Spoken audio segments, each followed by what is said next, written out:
What's up, everybody? Welcome to Bios3 Raw TV. Today we're going to talk a little bit about an article. There's an article, which is a paragraph. It's an article written by Lyle McDonald. And now me and Lyle have not seen eye to eye in the past. But the thing that you can't knock Lyle for is that he goes really deep into looking into things when he wants to prove a point.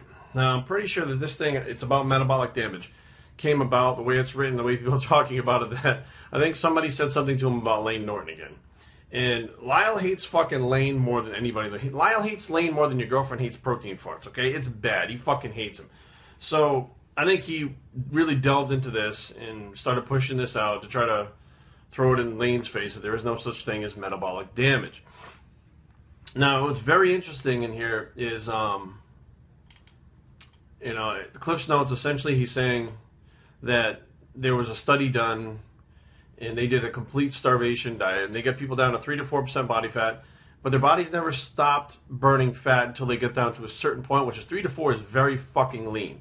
That is as lean as you can get before you start to have health complications and shutdowns. And I mean, you're pretty much ready to die if you're under 3%. I'm not saying you're going to die, but all these people running around saying they're 4, 5, 6, whatever percent body fat is bullshit. Calipers don't work. Electrical impedance doesn't work. It's all bullshit. It's the most inaccurate fucking way I've ever seen in my life. A client of mine had a DEXA scan, and it came back, and it said he was like 11%, or it was like 11 or 13 or something like that. And this dude's getting ready to compete, and he's a physique guy, and the dude's fucking lean. Like, you can't pinch fucking anything on him anywhere. And he's like 11%, and he was kind of shocked, and he's like, wow, man, fuck, I'm 11%. Thought I'd be more like 8 or, 7 or 8. Well, that's because all these motherfuckers run around and saying they're 7 or 8 are not really 7 or 8. They're like 10% body fat, but the calipers, they add up all these fucking things, and they do a fucking equation like, oh, 5% body fat. No, you're not. Okay, so real deal is, people really don't even know how much fat they're losing most times. They don't even know how much is on their body. They go by these percents of these random shit. Most people just spit out a fucking number and don't even have a clue. So, basically, okay, getting back on track, basically Lyle says that, during the study, the metabolism never shut down and caused metabolic damage. It was an extreme deprivation, even more than what these people who, do all this cardio and cut calories are. So he's saying that basically in the history of mankind, the metabolism has never once been damaged to where it stops burning fat. It may slow down, but it doesn't just stop, okay?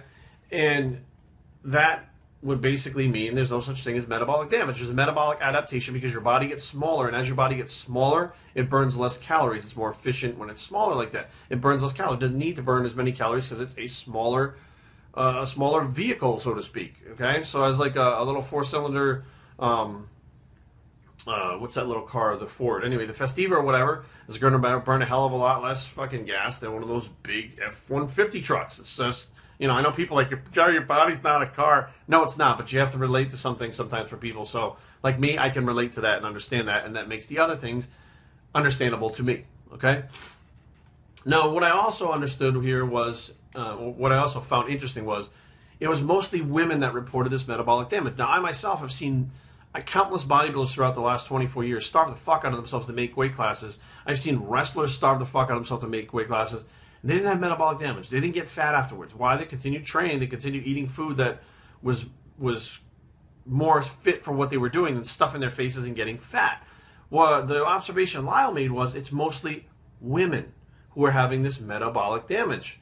Why is it mostly women? Well, and it's been theorized, and I know this is probably true, women underreport the food that they're eating. And they do go on more binges than men. It's an absolute known fact. I get emails on the daily, Louis Marco, about women who have fallen off track, binged, done this, done that, and it's sometimes for 3 or 4 days at a time before they're back on track again. Guys, very rarely.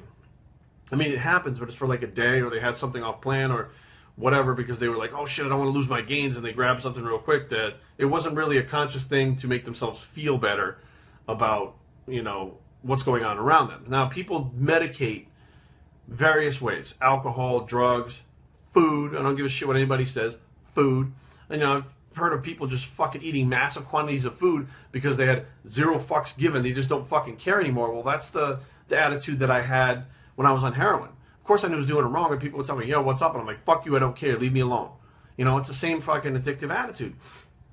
But why? Why do women have a tendency to go off plan more? Why do women have more of a tendency to medicate with food than men? Okay, now here's my theory, okay, and this is what I've come to be my hypothesis, okay, because now I'm saying I wish I had a lab coat and a pair of glasses and a pencil so I could be scientific just for a day. I actually theorize that women use food to medicate more than men based on the fact that their menstrual cycle forces them to be deficient in iron and other things where they want chocolate. They want, those sweet foods to try to replace what they're going to lose.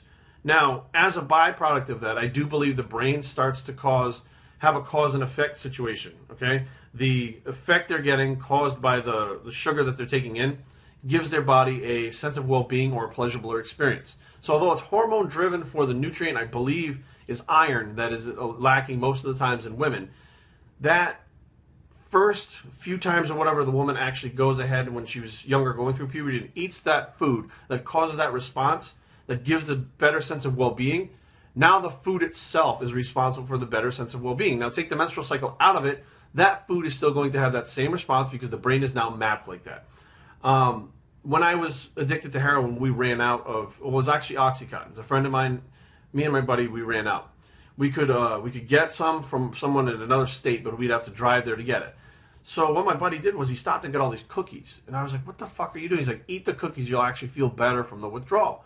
And I was like, what the fuck? So lo and behold, we ate like fucking 5 boxes of cookies because you actually did feel better from the withdrawal symptoms. Somehow the sugar in the cookies was causing a response in our brain, not to make you high, but enough to cover some of the withdrawal symptoms so you wouldn't feel it as much.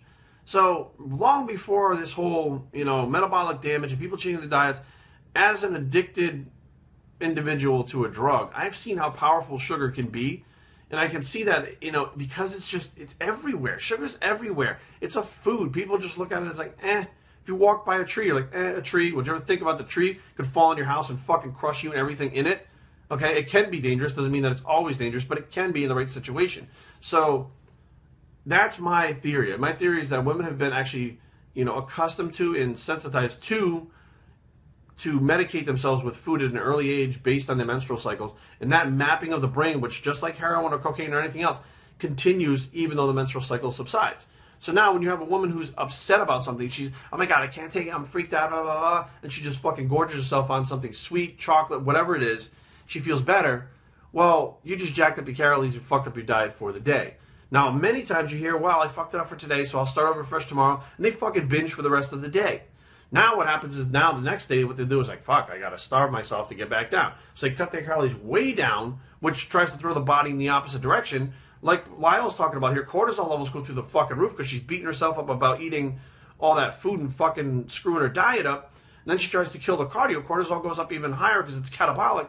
Next thing you know, you get a recipe for fucking disaster. I mean, her body's going to slow down, not shut down, but slow down, retain water. She's going to have fucking mood swings from all the different hormones going crazy. You have a recipe for disaster, and nobody just stopped and thought that there is a way to change this. Like Lyle talks about increasing the carbs per day, resting, taking a Xanax, what the fuck you got to do to relax, would change the effects of that cortisol, which calm things down a little bit. Instead, they call it metabolic damage and just start treating it as some kind of fucking disease now, when if you really broke it down to the roots of how it began, it's really not that big of a deal. And the fact that it doesn't happen to men means that there is something going on that's specific to women that goes on that doesn't happen to men. And what is that? That's the mapping of the brain from food. Okay? Biosretraining@gmail.com. And remember, these are my hypotheses, these educated guesses.